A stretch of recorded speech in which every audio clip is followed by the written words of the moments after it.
എനിക്ക് തോന്നുന്നു മറ്റേ കോടമ്പക്കത്തുള്ള പിന്നാമ്പര കഥകളിലൊക്കെ വേണിച്ചേട്ടൻ ഒരുപാട് എഴുതിയിട്ടുണ്ടല്ലോ. ഉണ്ട്. അവിടെ എനിക്ക് തോന്നുന്നു ഞാനിപ്പോഴും വേണിച്ചേട്ടൻ്റെ ഒരു എഴുത്തിനെ കുറിച്ച് ആരോ എന്നോട് പറഞ്ഞെന്ന് വെച്ചാൽ അവിടെ ഈ സിനിമയിൽ വന്ന് പൊലിഞ്ഞുപോയ ഒരുപാട് ജീവിതങ്ങളെ വേണിച്ചേട്ടൻ. തീർച്ചയായിട്ടും അതൊരു വലിയ അനുഭവമായിരുന്നു.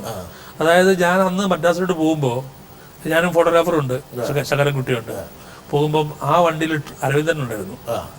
അപ്പോൾ ഞാൻ പറഞ്ഞു ഇന്ന ആവശ്യമാണ് പോകുന്നത്. പുള്ളി പറഞ്ഞു ഈ താരങ്ങളെയൊക്കെ ഇന്റർവ്യൂ ചെയ്യുന്നത് ഒരുപാട് വന്നിട്ടുള്ളതല്ലേ, സിനിമയുടെ പുറകിലോട്ട് പോകണം. അരവിന്ദനാണ് ഐഡിയ പറഞ്ഞത്.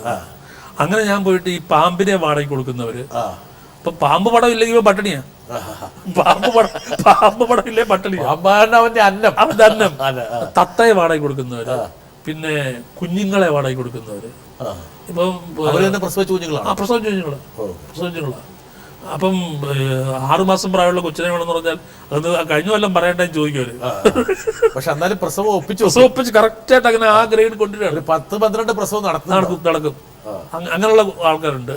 പിന്നെ ഈ പുലി, കടുവ, മൃഗങ്ങളെ കോവിദ്റാവ് എന്നൊരാള്, അയാള് പിന്നെ ഈ കട്ടൗട്ട് വരയ്ക്കുന്ന ആളുകള്, വലിയ കട്ടൗട്ട്, കൊന്നത്തെങ്ങനെ മദ്രാസിലൊക്കെ അന്ന് വലിയ കട്ടൗട്ടല്ലേ, അത് വരയ്ക്കുന്ന ആളുകള്, പിന്നെ ഈ ജൂനിയർ ആർട്ടിസ്റ്റ് സപ്ലൈസ്, ഡബിംഗ് ഏറ്റവും കൂടുതൽ പീഡനത്തിന് വിധേയരായ ആൾക്കാർ. അതെ, പലർക്കും കമ്മീഷൻ കൊടുക്കണം അല്ലേ? അതെ, അഭിനയിച്ച് കിട്ടുന്ന 100 രൂപയുടെ പകുതി അപ്പുറം.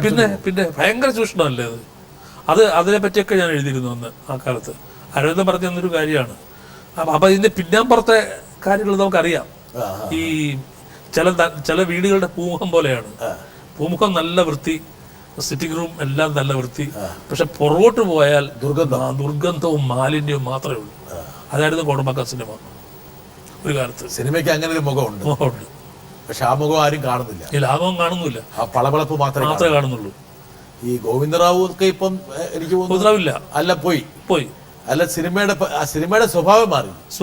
അതെ, പഴയ പോലെ ഈ സിംഹവും പുലിയും കരടിയൊന്നും വേണ്ട. പക്ഷെ ഗോവിന്ദറാവു അന്ന് പറഞ്ഞൊരു കാര്യമുണ്ട്. എന്നാ പറഞ്ഞത്, ഈ മൃഗങ്ങളുടെ മൃഗത്വം സിനിമക്കാർ ഇല്ലാതാക്കുന്നു. അതെന്താന്ന് ചോദിച്ചാൽ, ഇപ്പം ആന ടാപ്പ് തുറന്ന് വെള്ളം കെട്ടുണ്ട്, ആനക്കറിയാവും ടാപ്പ് തുറന്ന് വെള്ളം കുടിക്കാൻ, ഇതൊക്കെ ഉമ്മാർ കാണിക്കും. പിന്നെ കുരങ്ങൻ കത്ത് കൊണ്ട് കൊടുക്കുക, അതൊന്നും ചെയ്യല്ല, അതൊന്നും ചെയ്യാൻ പാടില്ല സിനിമയിൽ. മൃഗങ്ങളെ അങ്ങനെ അവമാനിക്കാൻ പാടില്ലെന്നാ പുള്ളി പറയുന്നത്. ഇയാള് പറഞ്ഞു, ഒരു പ്രൊഡ്യൂസർ കാശ് കൊടുക്കാനുണ്ട് മദ്രാസിന്, വലിയ പണക്കാരനാണ്, കാശ് കൊടുക്കത്തില്ല. ഇയാൾ ബ്ലാക്ക് പാന്തറല്ലേ, അതിനെ പിടിച്ചോണ്ട് റോഡിൽ കൂടെ പോയി ഓഫീസിൽ നിന്ന് കയറി. ഇവൻ ചെന്ന് കയറി, എന്നെ വേണം നിങ്ങൾക്ക് പൈസ എന്താ പിടിച്ചു. അങ്ങനെ എനിക്ക് ചില ഗുണങ്ങൾ മൃഗങ്ങളെ കൊണ്ടുണ്ടായിട്ടുണ്ട്. അയാൾ ഇൻട്രസ്റ്റിംഗ് ആയിട്ട് പറഞ്ഞു. അതൊക്കെ എഴുതിയിരുന്നു ഞാൻ. പാളങ്ങൾ വേണുചേട്ടന് സംസ്ഥാന ബഹുമതി വീണ്ടും ഇതിലൂടെ വരുന്നു. പാളങ്ങൾ പല പടങ്ങളും പക്ഷെ അതിലൊന്ന് പാളങ്ങളിലെ അഭിനയമായിരുന്നു. ഇതിൽ ഏറ്റവും ശ്രദ്ധേയമായത് ഗോപിച്ചേട്ടനും വേണുചേട്ടനും കൂടിയുള്ള ഒരു ജുഗൽബന്ദി. അതൊരു ഗോപിച്ചേട്ടൻ വീടപ്പം ഏറ്റവും കൂടുതൽ തകർന്നു പോയത് ഞാനാണ്. ഞാനത് പിന്നെ നേരത്തെ പറഞ്ഞ കൊടുക്കവാങ്ങലുണ്ടല്ലോ, നല്ല ഭംഗിയാണ്, നല്ല താളമാണ് അതിന്. നാടകത്തിൽ അഭിനയിച്ചിട്ടുണ്ട്. ഭഗവത് അജ്ജുകം സംസ്കൃത നാടകം. അതിൽ അദ്ദേഹം ശിഷ്യന്, ഞാൻ ഗുരുവാണ്. ഞങ്ങൾ രണ്ടുപേരാണ് പ്രധാന കഥാപാത്രങ്ങൾ. അവനവൻ കടമ്പയിലുണ്ട്, ദൈവത്താറിലുണ്ട്, നാടകങ്ങളിലുണ്ട്. ഈ 3 നാടകങ്ങളിൽ ഞങ്ങൾ ഒന്നിച്ചുണ്ടായിരുന്നു. സിനിമയിൽ വന്നതിന് ശേഷം ഞങ്ങൾ ഒന്നിച്ചുള്ള കള്ളം പവിത്രൻ, മർമ്മരം, പാളങ്ങൾ, പുന്നാരം ചൊല്ലി ഇങ്ങനെ കുറേ സിനിമകളുണ്ട്. അതിലെല്ലാം ഈ പറഞ്ഞതുപോലെ നമുക്ക് നല്ല മനപ്പൊരുത്തമുണ്ട്. ഇപ്പം ഞാൻ നന്നായ പുള്ളിക്ക് വിരോധമില്ല, അദ്ദേഹം നന്നായ എനിക്ക് വിരോധമില്ല, നന്നാവരുന്ന ആഗ്രഹമില്ല. മറ്റൊരാളുടെ മുഖത്ത് വരുന്ന വിരിയുന്ന ഭാവങ്ങളാണ് ഈ നടനെയും ദീപ്തമാക്കുന്നത്. അതെ, തീർച്ചയായിട്ടും അതാണ്. വെറുതെ നിൽക്കുന്നില്ല. അതാണ് ബൗൺസിങ് നടത്തില്ല. നമ്മള് വെള്ള പ്രതലത്തിൽ ലൈറ്റ് അടിച്ചാൽ അതിങ്ങോട്ട് തിരിച്ചു തരും നമുക്ക്. ബ്ലാക്ക് ആണെ കിട്ടത്തില്ല എന്ന് പറഞ്ഞ പോലെ അതാണ് ബൗൺസിങ് എന്ന് പറയുന്നത്. അത് കൂടെ അഭിനയിക്കുന്നുണ്ടെങ്കിലേ നമ്മള് ആരോ പറഞ്ഞ പോലെ മറ്റ് കലകളിലാണ് അത് ഏറ്റവും കൂടുതൽ കാണും. കഥകളിയോടുള്ള ഭ്രമം എനിക്ക് തോന്നി കഥകളി വേണുചേട്ടന്റെ അഭിനയത്തെ സ്വാധീനിച്ചിട്ടുണ്ട്. വേഷപ്പകർച്ച മാത്രമല്ല, ഈ പറഞ്ഞ പോലെ കൂടെ നിൽക്കുന്നവരുടെ അഭിനയ ചാതുര്യം എങ്ങനെ കടമെടുത്തുകൊണ്ട് തിരിച്ചു കൊടുക്കാൻ വേണ്ടി ഈ പറഞ്ഞ റിലേയിലൊക്കെ ഈ ബാറ്റം കൈമാറുന്ന പോലെ ഒരു സംഭവം. നമ്മുടെ നിത്യ എഴുതി ഒരിക്കൽ അദ്ദേഹത്തിന്റെ പുസ്തക പ്രകാശനം കോഴിക്കോട്ട് വെച്ച്. നമ്മുടെ ജോയി മാത്യു ആണ് അതിൻ്റെ പബ്ലിഷർ. ഞാൻ ഷൂട്ടിംഗ് ഉണ്ട് അവിടെ. ഞാൻ അവിടുത്തെ ഏറ്റവും നല്ല വായനക്കാരന് ഉള്ളിൽ കിന്നാരം പറയുന്നവർ എന്നാണ് ഈ പുസ്തകത്തിൻ്റെ പേര്. ഇത് കൊടുത്ത് ഉദ്ഘാടനം ചെയ്യാണ്.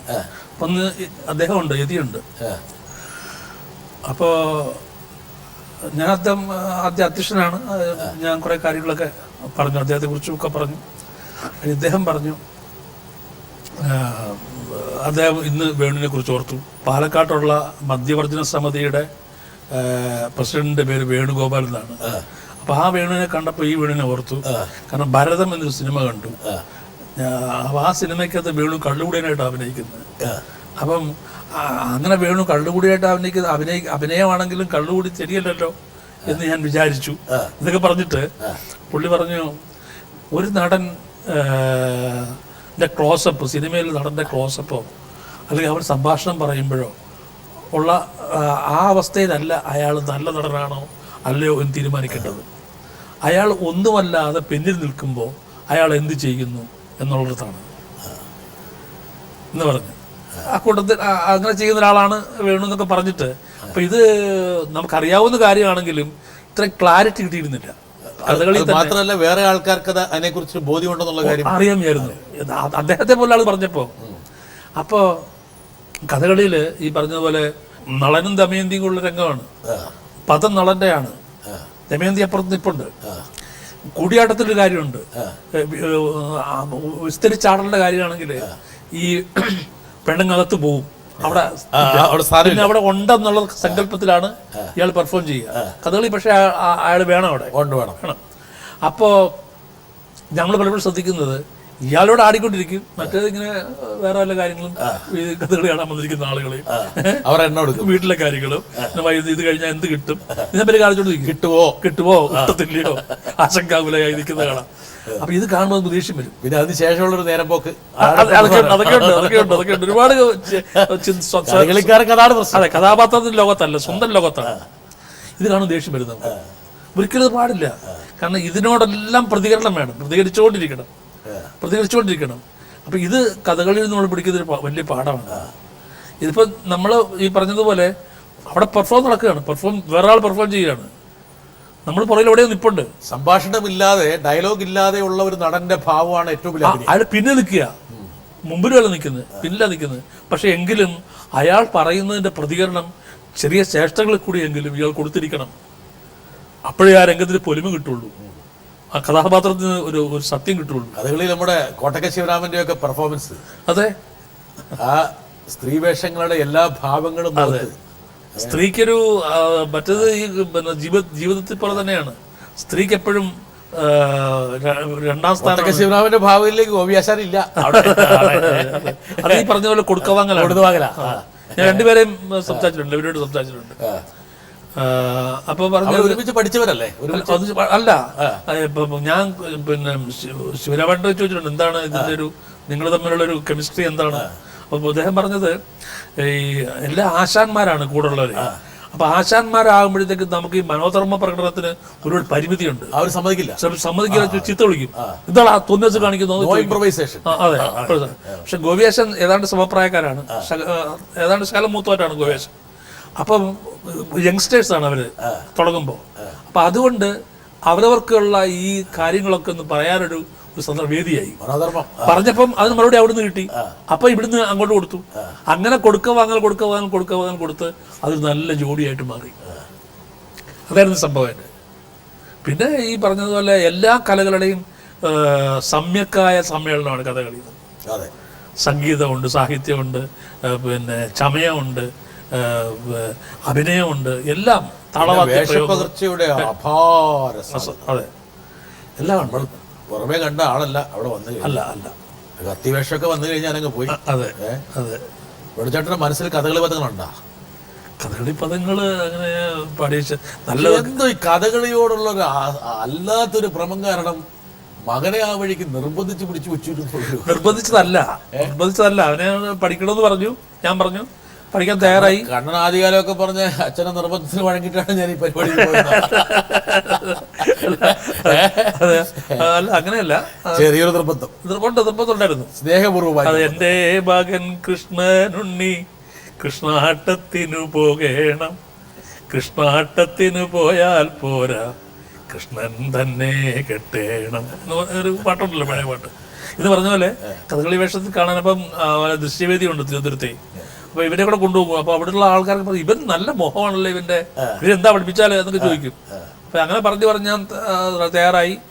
ഏറ്റുമാനൂർ കണ്ണൻ മിടുക്കനാണ്, കേമനാണ്, അദ്ദേഹമാണ് വന്ന് പഠിപ്പിച്ചത്. അരങ്ങേറ്റം കഴിഞ്ഞു, അരങ്ങേറ്റം ഗംഭീരമായിട്ട് നടന്നു. പക്ഷെ പിന്നെ ഇവൻ പുറകോട്ട് മാറാൻ വലിയാൻ തുടങ്ങി, ഈ കണ്ണൻ മോൻ. അപ്പൊ ചോദിച്ചപ്പോ എന്താ കാര്യം വെച്ചാല്, സ്കൂളില് കുട്ടികൾ ഇവനെ കാണുമ്പോ കളിയാക്കാൻ തുടങ്ങുന്നു. പുതിയ കാലഘട്ടത്തിന്റെ അല്ല, പുതിയ കാലഘട്ടത്തിലല്ല, ന്യൂ ജനറേഷൻ. ആ സമയത്ത് വല്ല സിനിമാറ്റിക് ഡാൻസോ ഗിറ്റാറോ ഒക്കെ പഠിക്കേണ്ടതിന് പകരം ഒരു വയലിലൊക്കെ കുഴപ്പമില്ല, ഇത് വെച്ച് കളിയാക്കുന്നു. അപ്പൊ എനിക്ക് വലിയ വിഷമമായി സത്യത്തില്.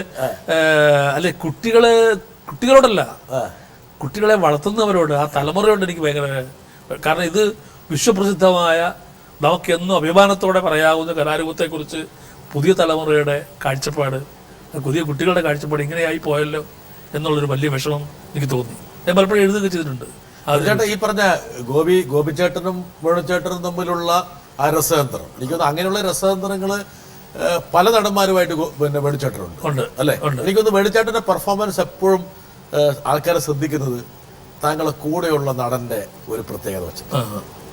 താങ്കൾ ഒറ്റയ്ക്ക് ഒരിക്കലും കംഫർട്ടബിൾ അല്ല, താങ്കൾക്ക് ഒരാളും വേണം പടർന്ന് കയറാൻ. പാവല് പടർന്ന് കയറുന്ന പോലെ അയാളുടെ മേത്തങ്ങ് കയറും, മൂപ്പര് തിരിച്ചും കയറും. അതാണ് വേണുചേട്ടന്റെ അഭിനയ മുഹൂർത്തങ്ങളിൽ ഏറ്റവും പ്രധാനപ്പെട്ടായിട്ടുള്ള. അതിലൊരാളാണ് ഗോപിച്ചേട്ടൻ. തീർച്ചയായിട്ടും. പക്ഷെ മൂപ്പരുടെ നമ്മുടെ ഇടയിൽ നിന്നുള്ള വേർപിരിയല് വലിയ സങ്കടമായിപ്പോയി. കാരണം ഭരതനായാലും മോഹനായാലും ഒക്കെ പിന്നെ ഞങ്ങളെ ജോൺ പോൾ, അദ്ദേഹം തിരക്കഥാകൃത്താണല്ലോ, ഒരുപാട് സിനിമകൾ ഇങ്ങനെ പ്ലാൻ ചെയ്തിരുന്നു, ഒന്നിച്ച് ചെയ്യാൻ, പെർഫോമൻസ് ചെയ്യാൻ സ്കോപ്പുള്ള സിനിമകൾ. അതെല്ലാം പോയി ആ വീഴ്ചയോടുകൂടി. സിനിമാ ലോകം ഒരു അയഞ്ഞ ലോക. എങ്ങനെ അയഞ്ഞെന്ന് പറഞ്ഞാൽ വേണമെങ്കിൽ നമ്മുടെ പിടിയിൽ നിന്ന്, ഒരു ഡിസിപ്ലിൻ്റെ പിടിയിൽ നിന്ന് നിങ്ങൾ പോകാം. ഒന്ന് ജാഗ്രതപ്പെടുത്താൻ പല ആൾക്കാരും ഉണ്ടാകണമെന്നില്ല, അതിനൊരു കുറവുണ്ടാവില്ലേ? ജാഗ്രതപ്പെടുത്താൻ ആളുണ്ടാവണം, ഇല്ലെങ്കിൽ പിന്നെ നമ്മൾ നിന്ന് കൊടുക്കുന്ന പോലെ ഇരിക്കും കാര്യങ്ങൾ. നമ്മൾ വിട്ടുകൊടുത്താൽ അങ്ങനെ പോവാം. അങ്ങനെ നമ്മൾ ശാഠ്യം പിടിക്കണം പല കാര്യങ്ങളിലും. ചേട്ടാ, നമ്മുടെ സിനിമയിലെ ഒരുപാട് പ്രതിഭകളെ ഒരുപക്ഷെ കവർന്നെടുത്തത് അവരുടെ ദുശീലത്തിൻ്റെ ആസക്തി കുറച്ചൊരു, അതിലൊരു നിയന്ത്രണം വെച്ചിരുന്നെങ്കിൽ വേണമെങ്കിൽ പല ആൾക്കാരെയും പല രീതിയിലും നമുക്ക് വീണ്ടും ഉപയോഗിക്കാം. സിനിമയെ മാത്രമല്ല, കലാരംഗത്ത് പൊതുവേ ഉള്ളത്, കലാരംഗത്ത് സാഹിത്യരംഗത്തൊക്കെ ഉണ്ടത്. അത് ഒന്നാമത് ദുർബലന്മാരായി പോകുന്നതാണ് പ്രശ്നം. എല്ലാവരോടും സ്നേഹമാണ്, എല്ലാത്തിനോടും സ്നേഹം. ഫോൺ വിളിച്ച് വന്നാൽ അങ്ങനൊരു കാലം എനിക്കും ഉണ്ടായിരുന്നു. കാരണം നമ്മുടെ കൂടെ ഉള്ളവരൊക്കെ അങ്ങനെയുള്ള ആളുകളാണ്. പക്ഷേ താങ്കൾ പെട്ടെന്ന് ഡ്രാസ്റ്റിക് ആയിട്ട് ഘട്ടം കഴിഞ്ഞപ്പോൾ അതിൽ നിന്ന് കുതറി. പിടുത്തം കൊടുത്തില്ല. പിന്നെ എനിക്ക് അവിടെയാണെന്ന് തോന്നുന്നു KPSC ലളിത ചേച്ചി ഇരുതലം മൂരി എന്ന് പറയാം. ഒന്ന് അവിടെ മുഖമൊക്കെ വെച്ച് കൊടുക്കും, പക്ഷേ സമയമൊക്കെ നോക്കി അങ്ങനെ ഒരു ചര്യ ഉണ്ടാക്കിയെടുത്തു. തന്നെയല്ല, നമ്മളെ ഈ കൂട്ടത്തിൽപ്പെട്ട ഒരുപാട് പേര് പോകുമ്പോൾ നമുക്ക് ഭയങ്കര കുറ്റബോധമുണ്ട്. കാരണം അവരുടെ കൂടെ നമ്മൾ രാത്രിയും പകരുന്നില്ലാതെ കൂടിയിട്ടുണ്ട് പലപ്പോഴും. അപ്പൊ അതിലൊരു കാരണക്കാരൻ നമ്മളും കൂടെ ആണല്ലോ എന്നൊരു തോന്നല് വരികയും ചെയ്യും. ഈ ഗോപിച്ചേട്ടനെ ചികിത്സക്കൊക്കെ എനിക്ക് തോന്നുന്നു വേണുചേട്ടൻ കൊണ്ടുപോയിട്ടുണ്ടോ? കുറച്ച് എന്തോ ഗോപിച്ചേട്ടനെ പുള്ളിയുടെ ചില ദുശീലം മാറ്റാനൊക്കെ ഉള്ള വഴികളെല്ലാം ഗോപിച്ചേട്ടൻ അങ്ങനെ ഒരു ഡിസിപ്ലിൻ അതിൽ കുറവുണ്ടായിരുന്നു. ഇല്ല, അങ്ങനെ ഇല്ലായിരുന്നു. അങ്ങനെ ഒരു അതിരുവിട്ട ജീവിതമൊന്നും പുള്ളി അതിലൊരു മിതത്വം ഉണ്ടായിരുന്നു. പുള്ളിക്ക് പ്രഷർ ഉണ്ടായിരുന്നു. അതിന് വേണ്ട പോലെ മരുന്ന് കഴിച്ചിരുന്നില്ല, ശ്രദ്ധിച്ചില്ല. അതുകൊണ്ട് പറ്റിയ ഒരു പ്രശ്നം. ജീവിതത്തിൽ വേണ്ട ചില ചിട്ടവട്ടങ്ങൾ നമ്മൾ പ്രായമാകുന്നു ബോധമില്ല നമുക്ക് ഉണ്ടാകുമെന്ന്. അസുഖമായി കിടന്ന് ഞാൻ പോയി കാണുമ്പോൾ എന്തൊക്കെ പറഞ്ഞത്, വലിയ ഭാവാഭിനയൊന്നും വേണ്ട കേട്ടോ എന്തൊക്കെ പറഞ്ഞു. വലിയ ഭാവാഭിനയൊന്നും വേണ്ട. നമ്മൾ ഈ ഒരു കഥാപാത്രത്തിന്റെ ഇമോഷൻസ് എടുത്ത് ഇങ്ങനെ കയറി വന്ന് കട്ട് പറയുമ്പോൾ ചിക്കൻ താഴ്ത്തു പോകും. അപ്പൊ ഇതൊരു വല്ലാത്ത പ്രോസസ്സാണത്. നമ്മൾ ഇതിനൊരു ഗ്രാജുവൽ അല്ലല്ലോ ഇത്. അതെ. ഇപ്പം അങ്ങനെ മോള് നിന്നിട്ട് കട്ട് എന്ന് പറയുമ്പോൾ നമ്മൾ ശ്വാസം വിട്ടു. അങ്ങനെ അങ്ങനെ ഒരു അല്ലാതെ ഇത് ഈ പ്രസം കയറുന്നത് പോലെ കയറി അതിങ്ങനെ പതുക്കെ ഇറങ്ങിപ്പോരുന്നതല്ലല്ലോ, ഒറ്റ പോകാൻ താഴോട്ട്. ഈ പ്രോസസ്സ് വലിയ കുഴപ്പമാണെന്ന് പുള്ളിയായിട്ടൊക്കെ പറഞ്ഞു. അതുകൊണ്ട് വലിയ മനസ്സിൽ തട്ടിയുള്ള അഭിനയമൊന്നും വേണ്ട, സൂത്രത്തിൽ മതി, ഇല്ലെങ്കിൽ എന്നെ പോലെ അസുഖം വരും എന്ന് പറഞ്ഞിട്ടുണ്ട്. അതെ അതെ. ഇത് കൺസീവ് ചെയ്യുമ്പോൾ എനിക്ക് തോന്നുന്നു പത്മരാജന്റെ മനസ്സിൽ വേണുചേട്ടന്റെ പഴയ നാടക വേഷങ്ങൾ ഉണ്ടായിരുന്നു. അതെ, എനിക്കൊന്ന് പത്മരാജൻ എവിടെ എഴുതിയിട്ടുണ്ട്. അതെ, താങ്കളെ യഥാർത്ഥത്തിൽ താങ്കളുടെ ഒരു രൂപവും ഭാവവും പ്രായവും ഒന്നും അദ്ദേഹം മനസ്സിലാക്കാതെയാണ് താങ്കളെ കാസ്റ്റ് ചെയ്യുന്നത്. അതെ. അല്ല, ഇത് സംഭവം വെച്ചാല് ഇതിപ്പോ ഒരു ആദ്യം പറഞ്ഞ കാര്യം, ഈ ഫയൽമാനോട് ഡെബിയിരിക്കുന്നത് പത്മരാജൻ തന്നെയാണ് ഡെബിയിരിക്കുന്നത്.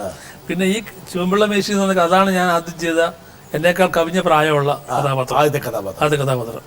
അവർ പറഞ്ഞത് ദൈവത്താർ നേരത്തെ പറഞ്ഞില്ലേ, ഗണപതി താളം പറഞ്ഞില്ലേ, കാലം കണിയാൻ എന്നാണ് കഥാപാത്രത്തിന്റെ പേര്. തിരുവനന്തപുരത്ത് കളിക്കുമ്പോൾ പത്മരാജൻ നാടകം കാണാനുണ്ടായിരുന്നു. അന്ന് എനിക്ക് പത്മരാജനെ പരിചയമില്ല. ആ നാടകത്തിലാണ് പുള്ളി താങ്കളെ ശ്രദ്ധിച്ചത്. അതെ. അപ്പൊ ഈ നാടകം കഴിഞ്ഞിട്ട് പുള്ളി അണിയറ വന്നു ഈ എന്നെ ഒന്ന് കാണാൻ, ഈ കാലം കണിയാനെ കാണാൻ വേണ്ടി. അപ്പൊ അതിൽ പ്രായമുള്ള കുടുംബയെ കെട്ടിയിട്ട് പ്രായമുള്ള കണിയാനാണ് ഇയാള്, കാലം കണിയാൻ. അകത്ത് വന്നപ്പോൾ ഞാൻ മേക്കപ്പെല്ലാം അടിച്ചിരിക്കുകയാണ്. അപ്പോൾ ആരാണ് കാലം കണിയാൻ? ഞാൻ ഇതാന്ന് പറഞ്ഞു. അപ്പോൾ പുള്ളിയോട് എനിക്ക് വിശ്വസിക്കാൻ പറ്റിയില്ല, ഈ ഒരു പയ്യനാണ് ഇത്രയും പ്രായമുള്ള വേഷം ചെയ്തത്. അപ്പോൾ ആ ഒരു ഉറപ്പിലാണ് ശിവൻപിള്ള മേച്ചിരി എന്നെ കൂടി ചെയ്യിക്കാൻ തീരുമാനിച്ചത് എന്ന് എന്തൊക്കെ പറഞ്ഞു പത്മരാജൻ. അതാണ് നല്ല രസമുള്ള വേഷമായിരുന്നു. രസമുള്ള വേഷം, ശ്രദ്ധിക്കപ്പെട്ട ഒരു പടം. അതെ അതെ. വേണുചേട്ടൻ എനിക്ക് തോന്നുന്നത് ഒരുപാട് അച്ഛൻ വേഷങ്ങളും അമ്മാവൻ വേഷങ്ങളും ചെയ്തിട്ടുണ്ടല്ലേ? ഈ പ്രായം താങ്കൾക്കൊരു പ്രശ്നമായിരുന്നില്ല, താങ്കളുടെ ചെറുപ്പം ഒരു പ്രതിബന്ധമായിരുന്നില്ല താങ്കൾക്ക് അച്ഛനാകാനും അമ്മാവനാകാനും? ഇല്ല. ഒന്നാമത് ഈ നായകപ്പട്ടം ഞാൻ തീരെ ആഗ്രഹിച്ചിരുന്നില്ല. അതിന് വലിയ വലിയ പ്രാരാബ്ധമുള്ളൊരു അത് പിന്നെ പരിരക്ഷിക്കണമെങ്കിൽ ചില്ലറ പാടല്ല. അതിന് ഒരുപാട് പാരഫർണേലിയ വേണം, ഒരുപാട് ഒരുക്കങ്ങൾ വേണം, ഒരുപാട് മാനേജർമാർ വേണം, ഫാൻസ് ക്ലബ്ബ് വേണം. വലിയ പാടാണ്. എന്നെ കൊണ്ടൊന്നും ഒരു നമ്മുടെ സ്വഭാവത്തിന് പറ്റുന്ന സ്വപ്നത്തിൽ പോലും ആലോചിക്കാൻ പറ്റുന്ന കാര്യമല്ല കാര്യം. പക്ഷെ ഒരു സ്റ്റാറിന്റെ ഇടക്കാലത്ത് വന്നങ്ങ് വീണരുതല്ലോ. ഞാൻ അത് ഒട്ടും സ്വീകരിച്ചിട്ടേ ഇല്ല. എന്നെ നോക്കി ആകുന്നത് നോക്കി. അപ്പം അന്നാണ് ഈ ഉപദേശകന്മാർ വരിക. ഒരു ഉപദേശകൻ പറഞ്ഞു, സിനിമയെ പറ്റി നല്ല അറിയാവുന്നതാണ്, അതെ ഒരു കാര്യമുണ്ട്, നിങ്ങൾ ആ സിനിമയിൽ അഭിനയിക്കില്ല, ഈ സിനിമയിൽ അഭിനയിക്കില്ല എന്നും പറയരുത്, ഇതൊരു അവസരമാണ്, അതുകൊണ്ട് മാക്സിമം സിനിമ ചെയ്യുക, മാക്സിമം പൈസ ഉണ്ടാക്കുക, അല്ലെങ്കിൽ അധികകാലമൊന്നും സിനിമയിൽ നിൽക്കാൻ പറ്റുമെന്ന് വിചാരിക്കേണ്ട, പൈസ ഉണ്ടാക്കി ബാങ്കിൽ ഇടുക, സിനിമയില്ലേ നമുക്ക് സുഖമായിട്ട് ജീവിക്കാമല്ലോ. അപ്പം ഞാൻ ആലോചിച്ചപ്പോൾ ശരിയാണെന്ന് തോന്നി. ഒരു സെക്കൻഡ് അടുത്തേക്ക് അടുത്ത സെക്കൻഡ് ഞാൻ ആലോചിച്ചു, ഈ ബാങ്കിൽ പൈസ ഇട്ടിട്ട് വീട്ടിൽ ചുമ്മാ കുത്തിയിരുന്ന് പലിശ മേടിച്ച് തിന്നുക എന്ന് പറഞ്ഞാൽ അതെന്തൊരു ബോറ് പരിപാടിയാണ്. അതുകൊണ്ട് അത് വേണ്ടെന്ന് വെച്ചു. അല്ല, അത്ര തന്നെ ആയുസുള്ളൂ ആ ഉപദേശത്തിന്.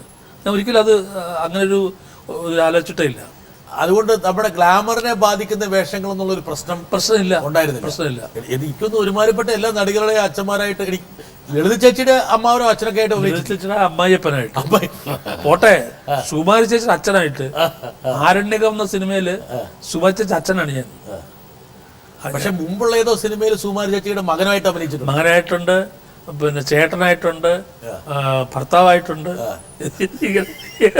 അത് ഇതിനൊരു സ്വപ്ന സമാനമായ ഒരു അവസ്ഥയുണ്ട് ഈ സിനിമയ്ക്ക്.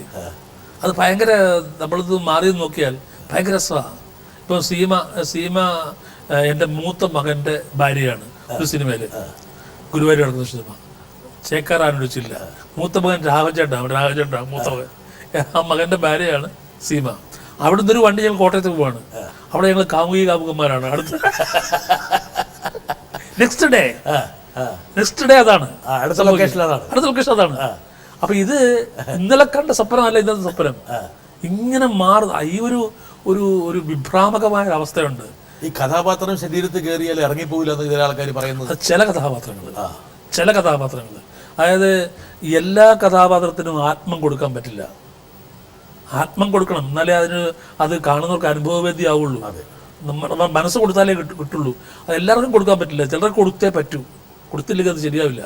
ബാക്കി സമയങ്ങളൊക്കെ നമുക്കറിയാം, തുടങ്ങുമ്പോഴേ അറിയാം ഇത് കുഴപ്പമാണ് ഈ സിനിമ, തുടങ്ങുമ്പോഴേ അറിയാം. പിന്നെ നമ്മൾ അവിടെ ഒരു അഭിനയ തൊഴിലാളിയാവുക എന്നുള്ളത് കവിഞ്ഞിട്ട് വലിയ ഇൻവോൾവ്മെന്റ് ഒന്നും ഉണ്ടാവില്ല. പക്ഷെ അങ്ങനെയുള്ള പടങ്ങൾ ഒഴിവാക്കാൻ വേണ്ടി വേണുചേട്ടൻ എന്താ ചെയ്യുന്നത്? ഒഴിവാക്കാൻ വേണ്ടി ഞാൻ പറയും, ഞാനൊരു ഇവിടെ ഇല്ല, ഔട്ടർ സ്റ്റേഷനാണ്. ഔട്ടർ സ്റ്റേഷൻ ദുബായിൽ പരിപാടിയുണ്ട്. ദുബായിലല്ല, ഒറിയ പടത്തിൽ അഭിനയിക്കുകയാണ്. കട്ടക്കിലാണ്, കട്ടക്കിൽ ഇൻസ്റ്റിറ്റ്യൂട്ട് പടമാണ്. അപ്പൊ അവിടുന്ന് ഒരു അഡ്ജസ്റ്റ്മെന്റ്, മലയാളത്തിലെന്ന് പറഞ്ഞാൽ ഉടനെ ഒരു അഡ്ജസ്റ്റ്മെന്റ് ചോദിക്കും മറ്റേ പ്രൊഡ്യൂസറെ ആയിട്ട്.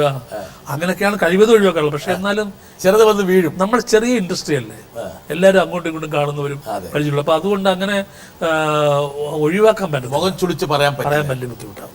അതുകൊണ്ട് അറിഞ്ഞുകൊണ്ട് അങ്ങനെയുള്ള സിനിമകൾ ചെന്ന് ചാടുമ്പോൾ തന്നെ അറിയാം. പിന്നെ നമ്മൾ പ്രതീക്ഷയോടെ ചെല്ലുന്ന സിനിമകൾക്കും അറിയാം. വലിയ പ്രതീക്ഷയോടെ ചെന്ന് ചാടിയിട്ട് ഫസ്റ്റ് ഷോട്ട് കഴിയുമ്പോൾ മനസ്സിലായി ഇത് കുഴപ്പമാണെന്ന്. പിന്നെ അവിടുന്ന് ഞാൻ ഇല്ലാതെ പറഞ്ഞ് പോകാൻ പറ്റത്തില്ല. പിന്നെ ഈ ആത്മനിന്ദയോടുകൂടി അതിന് ചെയ്യുക എന്നുള്ളതേ ഉള്ളൂ, വേറെ വഴിയില്ല. അപ്പൊ ആ കഥാപാത്രത്തിന്റെ ഒരു കുറവ് അവിടെ പ്രകടമാവില്ലേ? കഥാപാത്രത്തിന്റെ കുറവല്ല, സിനിമ തന്നെ കുഴപ്പമാണ്. ഒരു മോശം സിനിമയില് സാക്ഷാൽ ഭരതമുനിയോ പോൾമുനിയോ പോലും അഭിനയിച്ചിട്ട് കാര്യമില്ല, കാര്യമില്ല. അതേസമയം ഒരു നല്ല സിനിമയില് ഒരു നിമിഷം പ്രത്യക്ഷപ്പെട്ടാലും മതി, നല്ല കാര്യമാണ്. ഒരു മോശം ആക്ടർ ഉണ്ടാവില്ല നല്ല സിനിമയില്. അങ്ങനെയാണ് എൻ്റെ അനുഭവം. അങ്ങനെയാണ് വേണുചേട്ടൻ്റെ കരിയറിൽ പല തലത്തിലേക്കും ആ പറഞ്ഞ താങ്കൾ എന്താ പറയുക മൈഗ്രേറ്റ് ചെയ്തിട്ടുണ്ട്. ഉദാഹരണം സീരിയസ് റോൾസ്, വില്ലൻ റോൾസ്, നായക വേഷങ്ങൾ, ഹ്യൂമർ.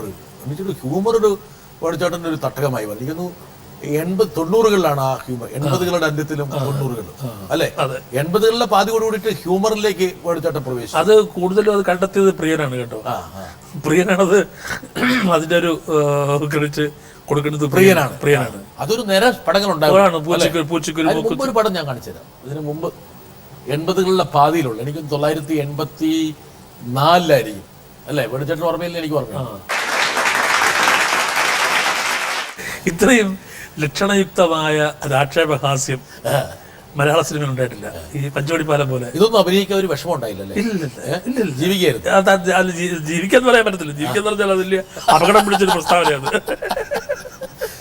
ഈ കുപ്പിയിലൊക്കെ യഥാർത്ഥത്തിലാവുന്ന അല്ല, ഇത് നമ്മൾ ഈ യാത്രയിലിടയ്ക്കൊക്കെ ആൾക്കാർ ചോദിക്കാറുണ്ട്.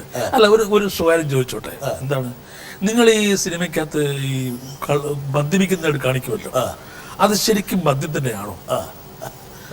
ഞാൻ തിരിച്ചു ചോദിക്കും, ഈ സിനിമയിൽ ആത്മഹത്യ ചെയ്തിട്ട് കണ്ടിട്ടുണ്ടോ? അത് ശരിക്കും ആത്മഹത്യയാണോ ആണെന്നെന്താ ചോദിക്കട്ടെ. അപ്പൊ ഞാൻ പറഞ്ഞു, ഇത് ഈ സാധനമൊക്കെ മേടിച്ച് ഒറിജിനൽ സാധനം കുടിച്ചാൽ പിന്നെ അഭിനയിക്കാൻ പറ്റില്ല, പിന്നെ എവിടെങ്കിലും പോയി കിടക്കാനേ പറ്റുള്ളൂ. ഇതൊക്കെ ഓരോ സൂത്രങ്ങളാണ്. അത് കഴിക്കുന്നത് ഞങ്ങളെ നിങ്ങൾ സമ്മതിക്കണം. കട്ടൻ ചായക്കകത്ത് വെള്ളം ഒഴിച്ചത്, കൊക്കോകോള, അതും പക്ഷേ മറ്റേ കഴിക്കുന്നതിന്റെ ഭാവം വരികയും ചെയ്യണം, വരികയും വേണം. കൊക്കോകോള മധുരമുള്ള സാധനം കഴിച്ചൂടാ ഇപ്പൊ അടുത്ത കാലത്തായിട്ട്.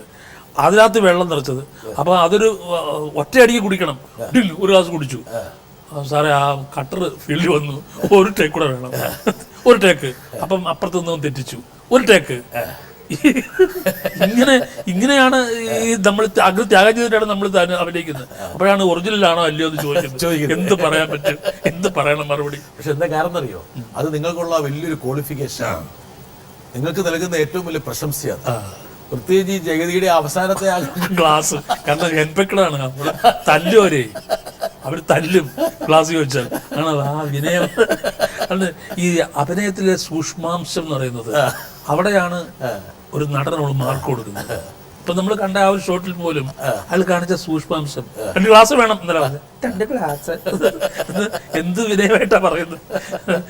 അതാണ് അത് സംവിധായകന് പറഞ്ഞു കൊടുക്കാൻ പറ്റുന്നതല്ലത്. അത് അവനവന് സ്വയം മനസ്സിലാക്കി ചെയ്യേണ്ടതാണ്. അതൊരു പക്ഷേ നിരീക്ഷണ പാഠമാണ്. അങ്ങനെ നടനെ ഒരാൾ വരട്ടെ. വേണുചേട്ടനും ഞാനും തമ്മിലുള്ള സിനിമാ ബന്ധം തുടങ്ങുന്നത് ഓടരുതമ്മാവ ആളറിയാം എന്ന ചിത്രത്തിലൂടെയാണ്. സെറ്റിൽ വെച്ച് എന്നെ കാണുമ്പോൾ വേണുചേട്ടൻ ചോദിച്ചു, ആ കോളേജ് അധ്യാപകനാണല്ലേ, കണ്ടാ പറയില്ല കേട്ടോ. ഇതായിരുന്നു സിനിമയിൽ വന്നതിന് ശേഷമുള്ള ആദ്യത്തെ കൂടിക്കാഴ്ചയിലുള്ള വേണുചേട്ടൻ്റെ ഡയലോഗ്. അതിനുശേഷം എത്ര ചിത്രങ്ങൾ. ഇപ്പോൾ എനിക്ക് ഓർമ്മിച്ചെടുക്കാൻ താല്പര്യം, എൻ്റെ ആദ്യ വിമാനയാത്രയും വേണുചേട്ടനുമായിട്ട് ഒരു ബന്ധമുണ്ട്. എന്താണെന്ന് വേണുചേട്ടൻ ഊഹിക്കാമോ? മുത്താരം കുന്നു PO എന്ന ചിത്രത്തിലൂടെ എന്നെ ഒരു കഥാകൃത്താക്കി മാറ്റുന്നത് ശ്രീനിവാസനാണ്. എൻ്റെ കഥയ്ക്ക് ശ്രീനിവാസനാണ് തിരക്കഥയും സംഭാഷണവും ഒരുക്കിയത്. അതിൽ വേണുചേട്ടൻ കുട്ടമ്പിള്ളയായിരുന്നു, ഫയൽമാൻ കുട്ടമ്പിള്ള. ആ കഥയിൽ ഫയൽമാൻ കുട്ടമ്പിള്ളയുടെ മകളെ പ്രേമിക്കുന്ന പോസ്റ്റ് മാസ്റ്റർ, എന്നിട്ട് അവസാനം ഒരു ഗുസ്തി മത്സരം വരും. എൻ്റെ കഥയിൽ വേറൊരു ഗുസ്തിക്കാരൻ, അത് ശ്രീനിവാസൻ പറഞ്ഞു അത് ധാരാസിംഗ് ആയാൽ നന്നായിരിക്കും. പക്ഷേ ധാരാസിംഗിനെ ആര് കൊണ്ടുവരും? ഷൂട്ടിംഗ് തുടങ്ങിക്കഴിഞ്ഞു. അപ്പോഴേക്കും ശ്രീനിവാസൻ പറയുന്നു നമുക്ക് ധാരാസിംഗിനെ കിട്ടിയില്ലെങ്കിൽ വേറെ വഴി ആലോചിക്കാം. അങ്ങനെ രണ്ടും കൽപ്പിച്ച് ഞാൻ മുംബൈയിൽ ധാരാസിംഗ്ജിയെ ഫോണിലൂടെ കോണ്ടാക്ട് ചെയ്യുന്നു. അദ്ദേഹം വന്ന് കാണാൻ ആവശ്യപ്പെടുന്നു. ഞാൻ ആദ്യമായി മുംബൈയിലേക്ക് യാത്രയാവുന്നു. അവിടെ ചെന്ന് കഥയൊക്കെ പറയുന്നു. ഹിന്ദി അത്യാവശ്യം വശമുള്ളതുകൊണ്ട് ധാരാസിംഗ് സാബിന് കഥ ഇഷ്ടപ്പെട്ടു. മടങ്ങി വന്ന് മേലില എന്ന ഗ്രാമത്തിൽ ധാരാസിംഗ്ജിയെ കണ്ടപ്പോഴുള്ള ആ അനുഭവങ്ങൾ വേണുചേട്ടൻ പ്രേക്ഷകരുമായി ഒന്ന് പങ്കുവയ്ക്കുന്നത് നന്നായിരിക്കുമെന്ന് എനിക്ക് തോന്നുന്നു. അവരോട് ആദ്യം ചോദിച്ച കോളേജ് എത്തിയവരാണ് കണ്ട പറയില്ല കേട്ടോ. എനിക്ക് രണ്ടബദ്ധങ്ങളാണ് പറ്റിയിട്ടുള്ളത്. ഒന്ന് ജഗദീഷിനെ കോളേജ് അധ്യാപകനാണ് തിരിച്ചറിയാൻ വയ്യാത്തത്. പിന്നൊന്നും ഇന്നസെന്റ് കോളേജ് അധ്യാപകനാണെന്ന് ഞാൻ വിചാരിച്ചത്. കോൺട്രാസ്റ്റ്. ഒരു 2 ആഴ്ച കാലം അത് കൊണ്ടുവരുന്നത് ഞാൻ. ഇന്നസെന്റ് കോളേജ് ഇന്നസെന്റ് വളരെ ഇവിടെ മുമ്പേക്കാണ് പരിചയം. പ്രൊഡ്യൂസറാണ്. എപ്പോഴെത്തി ഒന്നേ ഉള്ളൂ. വളരെ മര്യാദ. ഒരു PhD ഒക്കെ കിട്ടിയവരെ. കാരണം വളരെ അളന്നു തൂക്കിയുള്ള വർത്തമാനം. ജസ്റ്റേഴ്സ് ഒക്കെ വളരെ വളരെ മാന്യമായ ജസ്റ്റേഴ്സ്, വളരെ കുലീനമായി. അങ്ങനെ ഒരുപാട് താമസിച്ചു ഞാൻ മനസ്സിലാക്കാൻ 8ാം ക്ലാസ് ഗുസ്തിയാണ് പാർട്ടി എന്നുള്ളത്. ഞാൻ എപ്പോഴും പറയാറുണ്ട്. അങ്ങനെ എന്റെ ഒബ്സർവേഷൻ തെറ്റിച്ചുള്ള രണ്ടുപേരാണ്. ഇപ്പോഴും ജഗദീഷിനെ കണ്ട കോളേജ് ലെക്ചർ ആയിരുന്നു നമ്മൾ ചോദിച്ചു പോകും. അത് ഞങ്ങൾ കളിയാക്കി പറയും. കളിയാക്കല്ല, ബാംഗ്ലൂർ ഷൂട്ട് ചെയ്യുമ്പോൾ ഒരു പാർക്കിൽ ഞങ്ങൾ ഷൂട്ട് ചെയ്തോണ്ടിരിക്കുക. അപ്പോൾ ഒരു ബീഡിയൊക്കെ വെച്ചിട്ട് ആൾ വന്നിങ്ങനെ ജഗദീഷിനെ തോണ്ടി തലയിൽ. ജഗദീഷിനെ നോക്കി, എന്നെ മനസ്സിലായ സാറിന്റെ സ്റ്റുഡന്റാ.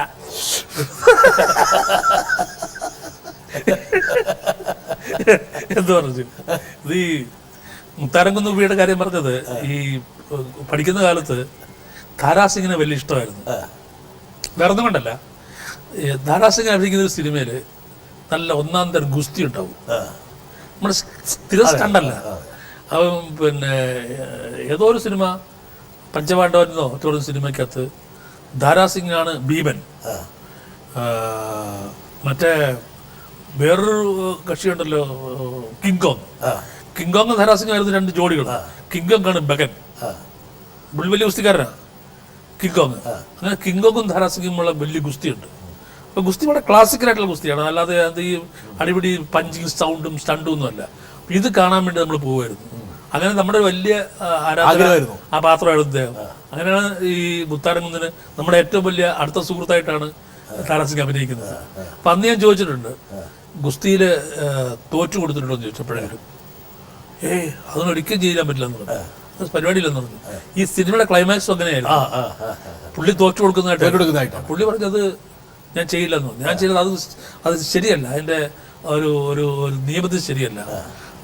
എങ്ങനെ പുള്ളിനെ അത് അല്ലാതെ പുള്ളി പറഞ്ഞ പോലെ നമ്മൾ എടുത്തത്. പുള്ളി എന്നിട്ട് പിന്നെ പുള്ളിയുടെ ഒരു കുട്ടമ്പിള്ളേ വരൂ, അങ്ങനെ വരൂ എന്നൊക്കെ പറഞ്ഞിട്ട് വിളിച്ച് അടുത്ത് നിർത്തി കൊടുക്കൂ എന്നൊക്കെ പറഞ്ഞ് അങ്ങനെ പുള്ളിയുടെ ഒരു കാർമ്മികത്വത്തിൽ ആ സംഭവം നടക്കുന്നതായിട്ട് അങ്ങനെ ആക്കി മാറ്റി. അത് പുള്ളിയുടെ ഒരു അതാണ് കുറച്ചുകൂടി ജെല്ലി ചെയ്തത് ആ സിനിമ. അതെ. അല്ലെങ്കിൽ വിശ്വസിക്കരുത്. കാരണം മുകേഷിനെ പോലെ ഒരാളുടെ അടുത്ത് പുള്ളി തോറ്റുപോയി എന്ന് പറഞ്ഞാൽ കാണികൾ വിശ്വസിക്കത്തില്ല. ചേട്ടൻ്റെ എനിക്ക് തോന്നുന്നു മലയാള സിനിമയിൽ ഒരുപക്ഷെ ഇത്രത്തോളം കഥാപാത്രങ്ങൾ വളരെ അപൂർവമായിട്ട് മാത്രമേ വരാറുള്ളൂ. അതിൽ എല്ലാം ഉണ്ട്. ഒരുപക്ഷെ ഒരു കുടുംബത്തിൽ നമ്മൾ കാണുന്ന ഒരു പുരുഷായുസിൽ കാണുന്ന പല ഭാവങ്ങളും പല രൂപത്തിലും മിന്നിത്തെളിയുന്നുണ്ട്. മിന്നിത്തെളിയെന്ന് പറഞ്ഞു കഴിഞ്ഞാൽ പ്രകടമായി മിന്നിത്തെളിയാണ് ഞാനത് കാണിച്ചത്. എനിക്കൊന്ന് വേണുചേട്ടൻ നെഞ്ചോട് ചേർത്ത് പിടിക്കുന്ന ഒരുപടി ചിത്രങ്ങളിൽ മുൻപന്തിയിൽ വരാൻ പോകുന്ന ഒരു പടമായിരിക്കണം. തീർച്ചയായിട്ടും. മാത്രമല്ല നിങ്ങൾ തമ്മിലുള്ള അപാരമായ സിനിമ മലയാളത്തിലെ എല്ലാ കുടുംബ പ്രേക്ഷകരെയും ഒന്ന് അവരുടെ കണ്ണുകീറനണിയാൻ വഴിവെച്ചൊരു പടം. അതിലൊരു തീവ്രതയെക്കുറിച്ച് ആ സിനിമയിൽ അഭിനയിക്കുന്ന സമയത്ത് വേണുചേട്ടന് ബോധ്യമുണ്ടായിരുന്നു. അല്ല, അത് എന്താണെന്ന് വെച്ചാൽ പിന്നെ എൻ്റെ അച്ഛൻ ആദ്യമായിട്ട് കരയുന്നത് കണ്ടത് അച്ഛൻ റിട്ടയർ ചെയ്യുമ്പോഴാണ്. റിട്ടയർ ചെയ്യുന്ന അച്ഛൻ നമ്മുടെ ഹീറോ ആണല്ലോ, എല്ലാവരുടെയും ഹീറോസ് ആണല്ലോ അവരുടെ അച്ഛൻ ഒരു കാലഘട്ടം വരെ. അപ്പം അച്ഛൻ, ഞാൻ പ്രൈവറ്റ് സ്കൂളിൽ പഠിക്കുമ്പോഴാണ് അച്ഛൻ റിട്ടയർ ചെയ്യുന്നത്. അച്ഛൻ ഒരു കവിത അച്ഛൻ എഴുതിയൊരു കവിത വായിച്ചു, ഇവിടെ പറഞ്ഞിട്ടുള്ള കവിത വായിച്ചിട്ട് കരഞ്ഞു. എനിക്കൊരു വിഷമമായി. എന്തിനാണ് അച്ഛൻ കരയുന്നത് എനിക്ക് മനസ്സിലായില്ല. പിന്നെ അമ്മയാണ് പറഞ്ഞത് റിട്ടയർമെന്റിന്റെ ഒരു വിഷമം. ഇത്രയും വർഷം 10-35 വർഷം കുട്ടികളെ പഠിപ്പിച്ചിട്ട് അവിടുന്ന് പിരിയുകയാണ്. അപ്പോൾ ഒരു അധ്യാപകന്റെ റിട്ടയർമെന്റും ആ വേദനയൊക്കെ എനിക്ക് വളരെ മനസ്സിലാവും. പിന്നെ നമുക്ക് വ്യാഖ്യാനിക്കേണ്ടത് ഈ കുട്ടികളില്ലാത്ത ഭാര്യയും ഭർത്താവും മാത്രമുള്ള ഈ 2 പേരുടെ ജീവിതമാണ് വ്യാഖ്യാനിക്കേണ്ടത്. അത് നമ്മൾ ഭാവന കൊണ്ട് ചെയ്തേ പറ്റുള്ളൂ. പിന്നെ അപ്പുറത്ത് ജോൺ ബോളിന്റെ 1ാമത്തെ സ്ക്രിപ്റ്റ് ഉണ്ട്, പിന്നെ എന്തിനും തയ്യാറായിട്ടുള്ള ഭരതേട്ടനുണ്ട്, പിന്നെ നമ്മൾ ഒരു കാലത്ത് ആരാധിച്ചിരുന്ന ശാരദ അപ്പുറത്ത് കൂടെയുണ്ട്. അവരാദ്യമായിട്ടാണ് ഒരു വൃത്തകഥാപാത്രത്തെ അവതരിപ്പിക്കുന്നത്. അപ്പം അവർ വന്ന് 2 ദിവസം കഴിഞ്ഞിട്ടാണ് ഞാൻ സ്റ്റേജ് ചെയ്യുന്നത്. അപ്പം അവർ പറഞ്ഞു, വേണു വന്നിട്ട് ഞാൻ എൻ്റെ സീൻസ് എടുത്താൽ മതി, കാരണം ഏതളവ് വരെ ഈ കൂന് വേണം, ഏതളവ് വരെ ഈ അവശത വേണം എന്നുള്ളത് തീരുമാനിക്കണമെങ്കിൽ അപ്പുറത്ത് നിൽക്കുന്ന ആള് അത് ചെയ്തിട്ടേ പറ്റുള്ളൂ എന്ന് പറഞ്ഞു. അങ്ങനെ ഞാൻ ചെന്നതിന് ശേഷമാണ് അവരെന്തോ ക്ലോസപ്പ് ഒക്കെ എടുത്ത് 2 ദിവസം അഡ്ജസ്റ്റ് ചെയ്തു. ഞാൻ ചെന്നതിന് ശേഷമാണ് സീൻസിലേക്ക് കടന്നത്. വരട്ടെ. സാർ നമസ്കാരം, എങ്ങനെയുണ്ട്? കണ്ടിട്ട് സംസാരിച്ചിട്ട് കുറെ നാളായി. നമ്മൾ തമ്മിൽ കൂടുതൽ പടങ്ങൾ അഭിനയിച്ചില്ലെങ്കിലും കൂടി 1, 2, 3 പടങ്ങളെ എന്തോ എനിക്ക് ഓർമ്മയില്ല. പക്ഷെ അതിലെ മെയിൻ ക്യാരക്ടർ, മെയിൻ പിക്ചർ നിന്നാമിന്റെ നുറുകുവട്ട. അത് ടീച്ചറെ മാസ്റ്ററെ, എനിക്ക് ആ 2 വാക്കുകൾ ഇന്നും ഓർമ്മയുണ്ട്. വിളിക്കുന്ന വിധം നിങ്ങള് ഞാൻ അതിന് മറുപടി പറയുന്നതും കൂടെ അഭിനയിച്ച ഒരു ആർട്ടിസ്റ്റായിട്ടും ഒരു ചേച്ചിയായിട്ടും കൂടി ഞാൻ സന്തോഷിക്കുന്നുണ്ട്. ഇതല്ല, എന്നും നിങ്ങൾ ഇങ്ങനെ അഭിനയിച്ചുകൊണ്ടേ ഇരിക്കണം, പലരും കാണണം, സന്തോഷിക്കണമെന്ന് ആ ദൈവത്തോടെ ഞാൻ നമസ്കാരം. അവർ ആ സിനിമ എടുത്തു പറയണം. അതെ, അതിൽ അവർ തന്ന കോംപ്ലിമെന്റ്സ്. അവൾ പറഞ്ഞു, ഫസ്റ്റ് ഡേ അഭിനയിച്ച് പിറ്റേ ദിവസം അവിടെ എവിടെ താമസിക്കുന്നത്, ആലുവ പാലസിലാണ്. അപ്പോൾ അവിടെ ഒരു ഫോണേ ഉള്ളൂ കൗണ്ടറിൽ. അപ്പോൾ എനിക്കൊരു ഫോൺ വന്ന് ഞാൻ എടുക്കാൻ വേണ്ടി വരുമ്പോഴത്തേക്ക് ഇവരവിടെ പുറത്ത് വന്നിട്ട് മുടിച്ചിരിക്കുന്നു, കുളിച്ച് കഴിഞ്ഞ് മുടിച്ചുകൊണ്ട് നിൽക്കുകയാണ്. അപ്പോൾ ഞാൻ അവരോട് ഗുഡ് മോർണിംഗ് എന്ന് പറഞ്ഞു. ഇവർ നോക്കിയിട്ട് ഗുഡ് മോർണിംഗ് എന്ന് പറഞ്ഞു. ഞാൻ എന്താ അവരങ്ങനെ പറഞ്ഞത്? കാരണം ഇന്നലെ ഒന്നിച്ച് അഭിനയിക്കുകയും വളരെ സൗഹൃദമുണ്ട്. വിഷമമായി പോയി. ഞാൻ ഒന്ന് ഫോൺ തിരിച്ചു വരുമ്പോഴത്തേക്ക് ഐ എം സോറി എനിക്ക് മനസ്സിലായില്ല. ഇന്നലെ ഒരു ദിവസം മേക്കപ്പോടുകൂടി അഭിനയിക്കുകയും മേക്കപ്പ് ഇല്ലാതെ കണ്ട് എനിക്ക് മനസ്സിലായില്ല എന്ന് പറഞ്ഞു. പിന്നെ അവര് തന്നിരുത്തിച്ചാൽ എനിക്ക് ഈ സിനിമ തെലുങ്കിലും തമിഴിലും ഒക്കെ എടുത്താൽ കൊള്ളാമെന്ന് വലിയ ആഗ്രഹമുണ്ട്. നമ്മൾ എടുത്തൂടെ? There is no substitute for you എന്ന് പറഞ്ഞാല് എനിക്ക് വേറൊരാളെ ആ റോളിലേക്ക് സങ്കല്പിക്കാൻ പറ്റുന്നില്ല എന്ന് അതാണ് അവരൊന്നും കിട്ടാവുന്ന ഏറ്റവും വലിയ ഒരു കോംപ്ലിമെന്റ്. ഉയർന്ന സംസ്ഥാന ബഹുമതി കിട്ടി, പക്ഷേ അത് മതിയായിരുന്നോ ആ സിനിമയ്ക്ക് എന്നുള്ളത് പലരും സംശയം പഠിപ്പിച്ചു. സാറേ, ഞങ്ങളുടെ ഉള്ളിലെ മറ്റൊരു വേദന ഒരു മിന്നാമിനിങ്ങിൻ്റെ നുറുങ്ങുവട്ടം പോലെ ബാക്കി നിൽപ്പുണ്ട്. അത് അങ്ങയുടെ ദേശീയ പുരസ്കാരമാണ്. കേരളത്തിലെ ജനങ്ങളും ഇന്ത്യയിലെ ജനങ്ങളും അങ്ങേക്കത് തന്നിട്ടുണ്ടെങ്കിലും ഞങ്ങളുടെ നെടുക്കാരായ ഞങ്ങളുടെ മനസ്സിൻ്റെ ഉള്ളിൽ ഒരു കോണിൽ ഒരു നേരിയ വേദന, നേരിയ ദുഃഖം ഇപ്പോഴും ബാക്കി നിൽക്കുകയാണ്. അതെ, അങ്ങയിലുള്ള ചിന്ത എന്താണ്? നമ്മുടെ അടുത്ത സുഹൃത്താണ്, നെടുമുടിക്കാരനാണ്. അല്ല, അത് ഇതിനകത്തൊരു രസമാണെന്ന് വെച്ചാൽ ഇപ്പം ഇതിപ്പം രാമേന്ദ്രൻ സാറ് പറഞ്ഞതുപോലെ നമ്മളെ കാണുന്ന ഒരുപാട് പരിചയമുള്ളൊരു വല്ലാത്തൊരു ഒരുപാട് ആളുകൾ പറയാറുണ്ട്. അങ്ങനെ പറഞ്ഞ് ശരിക്കും പറഞ്ഞാൽ അത് കിട്ടിയതുപോലെ തന്നെയാണ്. വെറുതെ എനിക്ക് പറയുന്നതല്ല. പിന്നെ സപ്പോർട്ടിങ് ആക്ടർക്ക് ഉള്ളത് കിട്ടിയിട്ടുണ്ട്, ഏറ്റവും നല്ല അവതാരകനുള്ള നാഷണൽ അവാർഡ് കിട്ടിയിട്ടുണ്ട്, ബെസ്റ്റ് ആക്ടർ കിട്ടിയിട്ടില്ല. ഇപ്പം ഇതിന് മിന്നാമിനിങ്ങിനെ എനിക്കാണെന്ന് ഡൽഹിയിൽ നിന്ന് വിളിച്ചു പറഞ്ഞു.